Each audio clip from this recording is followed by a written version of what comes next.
వెళ్ళి అక్కడి నుంచి పెట్టుబడులు రప్పించుకోవటానికి 4-5 రోజులు సుమారుగా 30-40 మీటింగులు కూడా ఏర్పాటు చేసుకొని ఆయన అహర్నిశలు శ్రమిస్తూ ఉంటే, ఈరోజు జగన్మోహన్ రెడ్డి కనీసం ప్రతిపక్ష హోదా లేకపోయినా ఒక ప్రతిపక్ష నాయకుడిగా ఉన్నప్పటికీ కూడా బాధ్యతారహితంగా ఈరోజు సబ్ జైలు చుట్టూ తిరగటం, ఖైదీల్ని పరామర్శించడం, హత్యలు చేసిన వాళ్ళని పరామర్శించటం, లేకపోతే ఈ గాంజా బ్యాచ్ని పరామర్శించటం, లేకపోతే పొగాకు రైతుల్ని మేము పరామర్శిస్తున్నానని చెప్పి పొగాకుని తొక్కి పారేయటం, మామిడి పళ్ళు రైతులను పరామర్శిస్తున్నానని చెప్పి వెళ్ళి ఆ మామిడి పళ్ళని కారులతో తొక్కించటం, ఇలాంటి సందర్భాలన్నీ చూస్తూ ఉంటే ఒక్కొక్కసారి జగన్మోహన్ రెడ్డి తాలూకా మానసిక పరిస్థితి గురించి కూడా ప్రజల్లో కూడా ఒక చర్చ జరగాలి అన్నదైతే వాస్తవంగా కనిపిస్తూ ఉంది.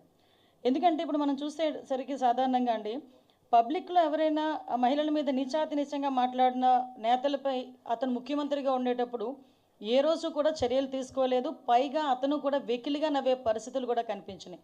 సాక్షాత్తు అసెంబ్లీ సాక్షిగా నారా భువనమ్మని గురించి నోటికొచ్చినట్టు మాట్లాడినప్పుడు కానీ, ఇతర మహిళల గురించి నోటికొచ్చినప్పుడు మాట్లాడినప్పుడు కానీ ఎక్కడా కూడా ఇది ఎందుకు మాట్లాడారు అన్నది ఖండించపోవడం, పైగా వాడిని ప్రోత్సహించే పరిస్థితుల్లో ఆ రోజు ఉన్నాడు. ఈరోజు ప్రతిపక్షంలోకి వచ్చిన తర్వాత కూడా ఈరోజు కూడా అదే ధోరణి కొనసాగించడం అనేది చూస్తూ ఉంటే నిజంగా చాలా బాధ అనిపిస్తూ ఉంది. దీంట్లో ఈ వైసీపీ పార్టీ వాళ్ళకి మహిళల మీద ఒక చులకన భావానికి ఇది ఒక నిదర్శనంగా మనం భావించే పరిస్థితులు అయితే కనిపిస్తున్నాయి.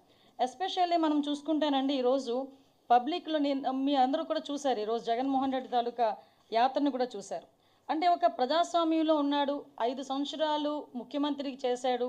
అదేవిధంగా 5 సంవత్సరాలు ముఖ్యమంత్రి కాకుండా ఇంతకుముందు 20 సంవత్సరాల నుంచి రాజకీయాల్లో ఉన్నాడు. అటువంటి ఒక నాయకుడు వరుసకి చెల్లి అయ్యే ఒక మహిళ గురించి నీచాతి నీచంగా వ్యక్తిత్వ హననం చేసేటట్టుగా, కనీసం సమాజం హర్షించకుండా ఉండేటట్టుగా అలాంటి మాటలు మాట్లాడినప్పుడు అలాంటి వ్యక్తిని పరామర్శించడానికి జగన్మోహన్ రెడ్డి వెళ్ళాడు అంటేనే నిజంగా చాలా జుగుప్సాకరంగా ఉందండి. ఎందుకంటే ఈ మాట చెప్తున్నా అంటే నీకు ఆ నేత మీద నీకు ఒక టైప్ ఆఫ్ అభిమానం ఉండొచ్చు, లేదు మీ నేత అని చెప్పి ఒక అండదండలుగా ఉండాలి అని అనుకోవచ్చు. కానీ నువ్వు బయటకు వచ్చి ఎవరిని పరామర్శిస్తున్నావు అన్న సంగతి ప్రజలు కూడా గమనిస్తున్నారన్నది మినిమం కామన్ సెన్స్ లేకుండా ఈరోజు జగన్మోహన్ రెడ్డి బిహేవ్ చేయటం క్లియర్గా చూస్తానండి. ఒక్కసారి మనం అందరం కూడా చూసుకుంటే ప్రసన్న కుమార్ రెడ్డి ఈరోజు జగన్మోహన్ రెడ్డి పరామర్శించడానికి వచ్చిన నేతల్లో ప్రసన్న కుమార్ రెడ్డి ఇంటిని ఎలాగైతే ధ్వంసం చేశారని చూడటానికి వెళ్ళాను అన్నాడు. ప్రసన్న కుమార్ రెడ్డి ఇంటిని ధ్వంసం చేయడానికి గల కారణాలు, ధ్వంసం చేసిన వాళ్ళ మీద చర్యలు, పోలీస్ చర్యలు అవన్నీ కూడా మేము లాస్ట్ టైం వచ్చినప్పుడే మాట్లాడాం. ఎవరైతే ధ్వంసం చేశారో ఆ ధ్వంసం చేసిన వాళ్ళందరినీ మీద కూడా కేసులు ఫైల్ అయినాయి, వాళ్ళందరికీ కూడా నోటీసులు ఇచ్చున్నారు, వాళ్ళందరి మీద కూడా కేసులు నడుస్తున్నాయి. అది ఒక ఎత్తు. ఇంకొకటి ఏంటంటే ఇదే ప్రసన్న కుమార్ రెడ్డి మాటల్ని కోర్టులు సైతం ఆ రోజు తప్పుపట్టిన పరిస్థితి.